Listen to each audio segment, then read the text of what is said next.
আমি যখন আমার গ্রামে যাই, যখন বলি আরে তোমার থানার মামলাটা, বলে স্যার আমার মামলা হইতেছে না। তা আমি যদি বলি মামলা হচ্ছে না, 97% রেট আমরা মামলা করে দিচ্ছি, এই করে দিচ্ছি। আমি যদিও বলি স্যার আমি খাওয়া পাই না, আর আমার মিলেনিয়াম গোলে আমরা এত দূর চলে গিয়েছি, তো ও কিন্তু আপনার দিকে তাকিয়ে থাকবে।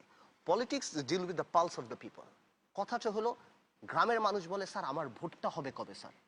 আপনারা পলক যেভাবে বলে it's hour credit, Sheikh Hasina's credit, fair enough, give the election. Let people decide whether they accept your credit or accept your achievement. আমি বলি, শেষ করি আমি, সেটা করে। আপনি যেই কথাটা বললেন, আপনি অনেকবার বললেন যে ইলেকশনের কথা, ইলেকশন হবে, ইলেকশন সেটা হবে, আমরা উপজেলায় কেন গেলাম? আপনারাও কিন্তু আমাদের অধীনে মেয়র নির্বাচন করে আবার তত্ত্বাবধায়কের দাবি করেছেন। যে মেয়র নির্বাচন আপনারা জিতেছেন, হানিফ সাহেব জিতেছেন, মহিউদ্দিন সাহেব জিতেছেন, it has nothing to do with it.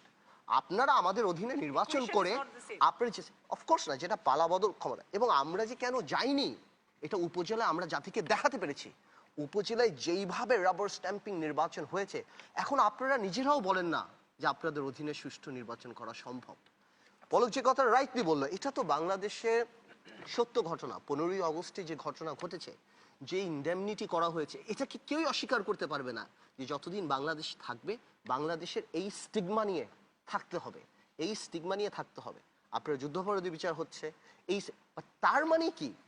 তার মানে আজকে লতিফ সিদ্দিকী নেমে যাবে, তার বিচার হবে না? আজকে এয়ারপোর্ট থেকে লতিফ সিদ্দিকী ঘুরঢুট করে নেমে যাবে, তার বিচার হবে না? তার মানে শেয়ার মার্কেট কেলেঙ্কারিতে যা লক্ষ লক্ষ মানুষ রাস্তায় পড়বে, তারা ঘুরবে, হবে না? আজকে দুদককে একটা ওয়াশিং মেশিন বানায় এক একটা মন্ত্রীকে আপনারা ঢুকাচ্ছেন আর তাকে ক্লিন সার্টিফিকেট দিয়ে বের করে দিচ্ছেন, তাদের বিচার আপনারা করবেন না? কোটি কোটি টাকা ব্যাংক লুটপাট হচ্ছে, তাদের বিচার করবেন না? যেই কথাটা রতন ভাই বলল, আজকে বিদ্যুতের যে কুইক রেন্টাল 3 বছর থাকার কথা ছিল, বেস প্ল্যান্ট হওয়ার কথা ছিল, টেন্ডারে বিদ্যুৎ হওয়ার কথা ছিল, সেগুলিকে চক্রান্ত করে যেভাবেই হোক এক্সটেন্ড করে বা না করে প্রত্যেকটা কুইক রেন্টালকে আবার এক্সটেন্ড করা হচ্ছে এবং পাবলিককে ফকির বানানো হচ্ছে শুধুমাত্র এগুলি করার জন্য। আমার কথা হলো, আপনি একটা আইনের শাসন করবেন, দুইটা আইনের শাসন করবেন, কিন্তু বাংলাদেশে কোন আজকে 7 মার্ডারে বড় বড় রাজনীতিবিদদের কথা আসে, যেখানে শীর্ষস্থানীয় নেতৃবৃন্দ যা দায়িত্ব নেয় আমাদের পরিবারের লোক, আমাদের লোক, এদের বিচার করা যাবে না। আপনি তো উকিল, সাবজুডিস ম্যাটারে সেসব করা হয়, যেগুলি ইনভেস্টিগেশন হচ্ছে সেগুলি নিয়ে এগুলি করা হয়। আজকে জঙ্গিবাদের কথা বলছে, আমি বলছি লতিফ সিদ্দিকী কেন অ্যারেস্ট করা হচ্ছে না? এই লতিফ সিদ্দিকী হয়তো ঠিকই অ্যারেস্ট করা হবে, কিন্তু দেখতে চায় আওয়ামী লীগ যাতে যারা দাড়িওয়ালা টুপিওয়ালা তারা রাস্তায় নামে, হরতাল হোক, যাতে করে আবার ছবি তুলে আবার বিদেশকে দেখাতে পারে, এই দেখো। আপনারা হেফাজত নিয়ে এত কথা বলেন, কেন বিচার করেন নাই যারা কোরআন শরীফ পড়িয়েছে তাদের? আপনারা তো টিভি খুললেই সারাক্ষণ বলতেন যারা কোরআন পড়িয়েছে বিচার হবে, বিচার হবে, কেন বিচার করেন নাই? আমি আপনার কাছে জিজ্ঞেস করছি, কোরআন শুধু হেফাজতের না, কোরআন আমাদেরও, কেন আপনারা যারা কোরআন পড়িয়েছে তাদের একজনের বিচার করেন নাই? যারা ইসলাম নিয়ে কটূক্তি করে, আপনারা কেন করেন? আপনারা তাহলে হেফাজতের সাথে আতাত করছেন। আপনারা কেন বাবুনগরী যখন হাসপাতালে ছিল, হঠাৎ কথা নেই বার্তা নেই সব মামলা ছেড়ে দিয়ে বাবুনগরীকে আপনারা ছেড়ে দিলেন? আপনারা তো বলেছিলেন বাবুনগরী নাকি কোরআন পড়িয়েছে, আপনারা সেটাকে পলিটিক্যালি ব্যবহার করেছেন, পলিটিক্যালি ব্যবহার করে আপনারা চেষ্টা করেছেন গাজীপুর নির্বাচনে এটা রেজাল্ট পাবেন, বাট আপনারা দেখেছেন হেফাজত ইসলাম মানুষরা আপনাদের বিশ্বাস করেনি, তারা বিশ্বাস করে নাই যে এই আলেম লোকরা কোরআন শরীফ পড়িয়েছে, যেটা রেজাল্ট আপনারা পেয়ে গিয়েছেন।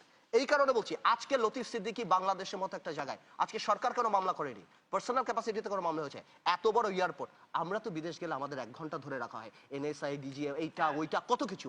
লতিফ সিদ্দিকী তো আর কোনো তেলাপোকা না যে এক কোণা দিয়ে বের হয়ে গেল, 6 ফিটের একটা লোক বের হয়ে গেল, পুলিশ তার পিছে, কেন আপনারা তাকে ধরছেন না? আমার কথা হলো, কিছু কিছু জায়গা আছে যেগুলি পরিষ্কার করতে হবে জাতির কাছে, আর নির্বাচন ছাড়া আপনি ঠিক জায়গায় আনতে পারবেন না।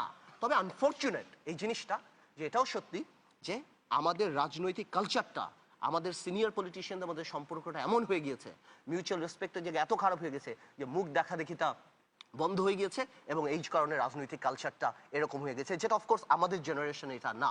বাট আমরা আশা করি যে এই সুবুদ্ধি হবে, অ্যান্ড বাংলাদেশে আজকে যারা পলিটিক্স করে, they must realise they have to do work for the next generation. আজকে আমরা চায়নার কথা বলি, চায়নার একটা জেনারেশন ছিল, তারা শুধুমাত্র আজকের জেনারেশনের জন্য কাজ করেছে, যারা মিডিয়ার সামনে আসে নাই। সো আমাদের সিনিয়রদের at least enough is enough, at least এতটুকু রিয়েলাইজ করতে হবে যে আমাদের জন্য এটা পার করে দিতে। আজকে আপনি রাজনীতিবিদ কোথায় খুঁজে পাবেন? আপনারা যারা রাজনীতি করেন, আজকে কয়টা, ভাই যেটা বলেন বারবার বলি, কয়টা ইয়াং ছেলে আজকে রাজনীতিতে আসছে?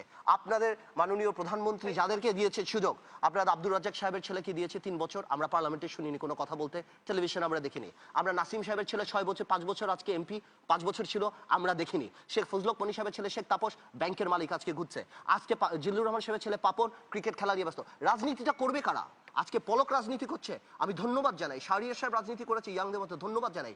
রাজনীতিবিদ আসবে কারা, জেনারেশনটাকে সামনে নিবে কারা? আমার মনে হয় এখন আপনারা একটু বসে, যাদের নেতৃত্বের সাথে মানে অ্যাক্সেস আছে, আপনারা বসে এটা ঠিক করেন যে বাংলাদেশটা আমরা আগামীতে কাদের হাতে দিয়ে যাব, নাহলে এই দেশে মুশকিল হয়ে যাবে। জি ধন্যবাদ।